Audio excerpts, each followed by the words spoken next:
வைசாகோட டே 1 vlog தான் வந்து பார்க்க போகிறீங்க. ஸோ சென்னை டு வைசாக்கு இண்டிகோ 639 ஃப்ளைட்டில் டிக்கெட் புக் பண்ணிருந்தோம்.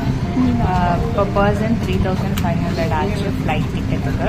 அக்டோபர் 14 சாட்டர்டே மார்னிங் 6:30க்கு ஃப்ளைட். டிக்கெட்டில் போட்டிருந்தது என்னமோ 1 hour 25 minutes ஆஃப் ஜேர்னின்னு போட்டிருந்தாங்க. பட் 1 hourலே கொண்டு போய் விட்டுட்டாங்க. ஏதோ பக்கத்து ஊருக்கு போன மாதிரி இருந்துச்சு. பட் ஆக்சுவல் டிஸ்டன்ஸ் என்னமோ 795.6 கிலோமீட்டர்ஸ். காசு இருந்தால் ட்ராவல்காக செலவு பண்ணுற டைம் கூட எவ்வளவோ குறையும் போல்.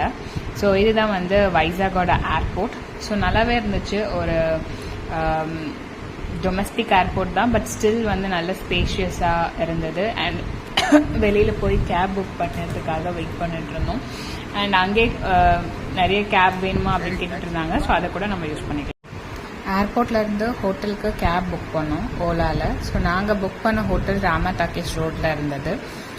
8:30க்கு ஹோட்டல் ரீச் ஆகிட்ருப்போம். பட் 12 மணிக்கு தான் செக்இன் அப்படின்னு சொன்னாங்க. ஸோ அர்லி செக்இன்க்கு ரூம்ஸ் இல்லைன்னு சொல்லிட்டாங்க. ஸோ எங்களோட லக்கேஜை வந்து ரிசப்ஷன்லேயே வச்சுட்டு மார்னிங் பிரேக்ஃபாஸ்ட் சாப்பிட வெளில வந்தோம். ஸோ நியர்பை ஹோட்டல்ஸ் இல்லை. ஸோ அப்புறம் ஒரு ஆட்டோ பிடிச்சி கொஞ்சம் தூரம் தள்ளி சாய்ராம் பார்லர். ஸோ ஆம்பியன்ஸ் வந்து நல்லா தான் இருந்தது. அண்ட் நிறைய கூட்டமாகவும் இருந்துச்சு. அண்ட் நாங்கள் ஆர்டர் பண்ணது வந்து paneer dosa and masala dosa. Good only dish தான். அண்ட் ப்ரைஸுமே ரொம்ப எக்ஸ்பென்சிவ் கிடையாது. ஸோ பன்னீர் தோசை இங்கெல்லாம் வந்து 140 150க்கெல்லாம் வந்து சாப்பிட்ருக்கோம். ஸோ அங்கே வந்து 91 rupees தான் வந்து போட்டிருந்தாங்க. ஸோ கம்பேரிட்டிவ்லி நம்மளுக்கு பார்த்தா கம்மியாக தான் இருந்தது. ஸோ 2 பேருக்கும் சேர்த்து வந்து 215 ஆச்சு.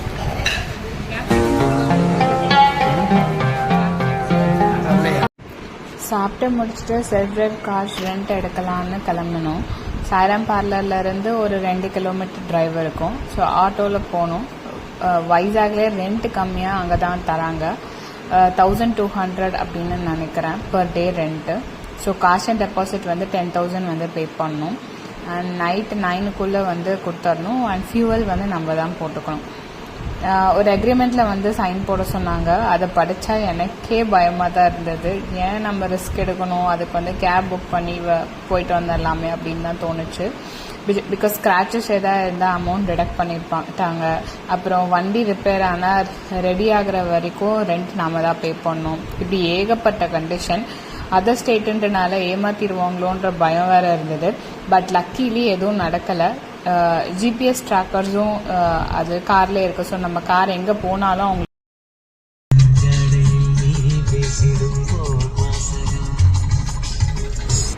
கார் எடுத்துகிட்டு கைலாசகிரி ஹில் போனோம். ஸோ பெங்களூர் போனவங்களுக்கு தெரியும், அங்கே ஒரு பெரிய சிவன் இருக்கும். அதே மாதிரி இங்கேயும் இருக்குது. பட் பார்வதியோடு சேர்ந்து மலை மேலே ஏறுறதுக்கு என்ட்ரி டிக்கெட் எடுக்கணும் காருக்காக. ஸோ அதுக்கப்புறம் ஒரு 2 ஹேர் பேண்ட் பெண்ட் நம்ம ரீச் ஆகிருப்போம். அண்ட் ஒரு புது விஷயம் என்ன அப்படின்னா, நிறைய ஸ்கூல் சில்ட்ரன்ஸு ஸ்கூல்லேருந்தே வந்து கூட்டிகிட்டு வந்திருந்தாங்க. ஸோ நார்மலாக ஸ்கூல் எக்ஸ்கர்ஷன்ஸ் போவோம்ல, ஸோ அந்த மாதிரி நிறைய பேர் அங்கே வந்து இருந்த மாதிரி இருந்தது. கேம் ஆக்டிவிட்டி கூட எங்கள் மேலே ஹில்லில் வந்து இருக்குது. வேணும்னா அங்கேயும் நாங்கள் ஸ்பெண்ட் பண்ணலாம். பட் நாங்கள் எதுவும் போகலை. அண்ட் டாய் ட்ரெயின் இருந்தது. ஸோ ஊட்டியில் இருக்கும்னு கேள்விப்பட்டிருக்கேன். ஸோ இந்த ஹில்லில் சுற்றி ஒரு ரவுண்டு. ஸோ அதுக்கு டிக்கெட் தான் ஜாஸ்தியோன்னு ஃபீல் பண்ணேன். டிக்கெட் ஏசி அடல்ட்டுக்கு தான் நாங்கள் எடுத்தோம். பர் பர்சன் 170 வந்து போட்டிருந்தாங்க. ஸோ ஏசி பஸ்ஸில் போனால் கிளாஸ் விண்டோஸ் இருக்கும்ல, ஸோ அது மாதிரி இருந்தது. அண்ட் டாப் வியூவில் வைசாகோட பீச்சஸை வந்து பார்க்கும்போது ரொம்ப சூப்பராகவே நம்மளுக்கு ஒரு ஃபீலை வந்து கொடுத்துச்சு. அண்ட் ஃபஸ்ட்டு கூட்டமாக இருந்ததுனால எங்கள் 2 பேருக்கும் சேர்ந்த இடம் கிடைக்கல. ஸோ அதுக்கப்புறம் லக்கிலி ஒரு ஃபேமிலி வந்து இறங்கி ஸோ நெக்ஸ்ட் ரவுண்டில் வரலாம் அப்படின்னு டிசைட் பண்ணாங்க. ஸோ அந்த இடம் நம்மளுக்கு கிடச்சனால அங்கே உட்காந்துட்டோம். And enjoyed our ride also. So ride முடிச்சுட்டு ஒரு மில்க் ஷேக் வாங்கிட்டு சிவனை நோக்கி நடக்க ஆரம்பித்தோம். அண்ட் அதுக்கப்புறம் ஒரு வியூ பாயிண்ட் ஒரு ஃபோட்டோ பாயிண்ட்னு கூட சொல்லலாம். So that's the end of Kailasagiri hill.